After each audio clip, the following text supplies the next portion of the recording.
Hey guys, and welcome to our final video on the chapter on Rome, where we'll be talking about the origins and spread of Christianity. But before we get into talking about Jesus and Christianity, I first want to discuss very quickly the relationship between the Jews and the Roman Empire, because it's important to understand the whole context of the world that Jesus was born into. He was born into the Jewish community of Judea. Now, Judea is a fairly small province down kind of in the southeast of the Roman Empire, what today is Israel and Lebanon and, the historic land of Palestine. You see a zoom in of it. You got the Mediterranean Sea, and then you got Judea here. Phoenicia would be a little bit to the north of that, and, Syria, where Damascus, that's still a city today. And you see, some cities that are still around to this day as well. There's Jerusalem, the capital, Bethlehem, Galilee, right, with Nazareth, where Jesus lived most of his adult life. So this is the area that we'll be discussing. And remember at the very end of the last video, I discussed how the worship of the Roman emperor as a divine figure was a big part of Roman culture. The whole idea of emperor cults. Well, this was a big no-no for the Jewish people because the Jews were monotheistic. And remember, part of that, the number one of the Ten Commandments is that you will have no other God before our one God. It wasn't that big of a deal worshiping the emperor as a god for polytheistic people that the Romans conquered. It's like, what's one more god? But for the Jews, no, we got one God and we're not worshiping Augustus or anything like that.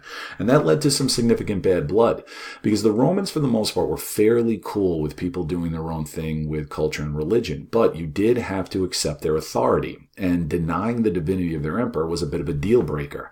And this would eventually spill over into violence, most notably the revolts of 66 to 70 CE, where the Jews rose up in rebellion and tried to break away from the Romans. And it was put down violently, as the Romans usually did. This also led to another wave of Jewish diaspora, of Jews leaving Judea and kind of fleeing through other parts of the empire, throughout Europe and the Middle East. This time period, this event, this is the Arch of Titus. It kind of commemorates it, for the Roman sides, obviously not for the people of Judea. It shows Roman soldiers kind of leaving after the destruction of the Temple of David with the spoils of war, the menorah and so forth. So, a fair amount of bad blood between the Jewish community and the Romans. Now, into this time period, you have Jesus of Nazareth being born, right? He's the guy that gets this whole thing started with Christianity. Now, he was born around, scholars aren't entirely certain, but they think around 4 BCE. You think, how is it possible that Jesus was born in 4 BCE and not 0? Well, that's because the Christian calendar was developed 500 years after he died, and they got the math wrong. When they finally figured it out and added it up, they realized that they were off by a couple of years. But he was born in Judea, that much is certain, when it was under Roman rule. And he was a teacher and a preacher throughout that area. He preached a message of peace and acceptance, and kind of turning the other cheek and so forth. And that in and of itself was all good. Nothing too threatening. It didn't really vibe well with the more militaristic mindset of the Romans, but, kind of a little more of a hippie mindset, wasn't looked at as much of a threat. What was a problem for the Romans was when he started to talk about the idea of a kingdom of God. Because a kingdom of God, they think, well, that requires a king.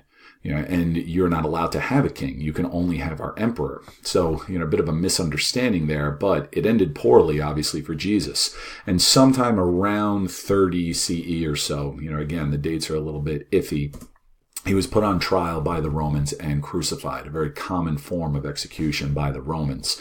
You see the inscription on the top of the cross, INRI, I being used interchangeably with J. Jesus of Nazareth, Rex, King of the Jews, kind of in the mocking of the crown of thorns that was put upon his head, mocking him as being a king. But unfortunately for the Romans, the message of Jesus and his followers did not die out after his own death. In fact, it only intensified, and they started to refer to him by a new title of Christ, the Anointed One. It comes from a Greek root to it. And his followers, they started to gather his own teachings that they recorded down, and new letters and new teachings that were developed over the years into a collection that became known as the New Testament, the Holy Book. All right, and that coupled together with the Old Hebrew Testament, makes up the modern day Christian Bible. You see an early manuscript of the New Testament, which, interestingly enough, was in Greek. Greek was the dominant language of the Eastern Mediterranean world, not Latin. Even while it was under Roman control, Greek was more of the influence. And we'll talk more about that when we get into the Byzantine Empire.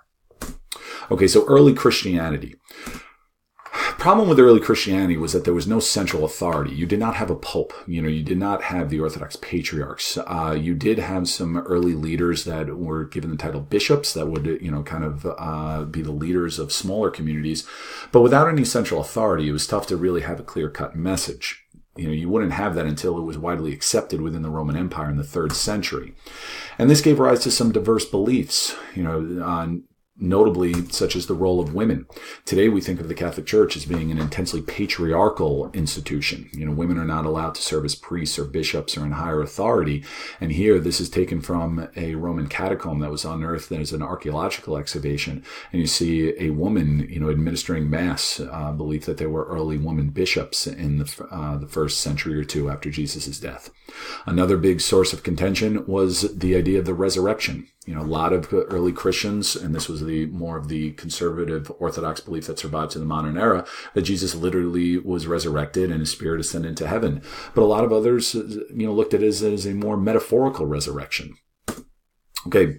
It did, regardless of kind of the lack of a uniform message, it still spread very, very quickly. And also, despite the fact that it was persecuted by the Romans. The Romans, similar to the problem they had with the Jews, they didn't like the idea of worshiping a major god that was a threat to their own emperor. So, you have the stories about Christians being fed to the lions and Nero, kind of burning them alive to light the way and so forth. But it still survived and started to thrive. And this was largely due to the work of Paul of Tarsus. Paul was not born a Christian. He was born a Jew in Anatolia. And he converted as an adult, but he is probably the most important figure after Jesus himself in early Christian history. And he's the main reason why Christianity, survived its infancy, because the Romans were trying to stamp it out. He, using the Roman road and trade network, which really helped facilitate his travel, he spread Christianity throughout the Mediterranean. And he's the main reason why Christianity was able to spread beyond the Jewish world. He's the main reason why Christianity evolved from originally what was just a sect of Judaism into its own separate religion.